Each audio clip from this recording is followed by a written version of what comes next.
Hello guys, nasa palengke ako ngayon hapon, mga 3 o'clock. Bumili ako ng plastic. Yan, maraming plastic kasi kailangan ko yan. Tapos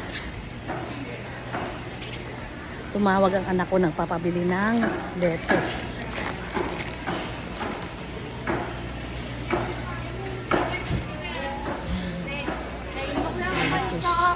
Tapos binayaran mo dito kay Dito ako sa dulo kasi mas mura dito.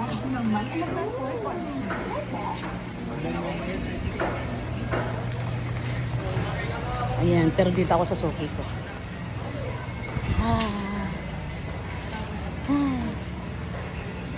Kuya, may lettuce, kuya.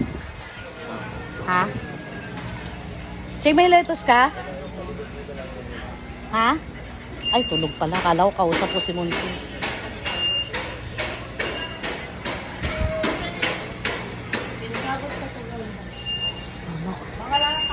Walay. Ah, ito. Ito pala.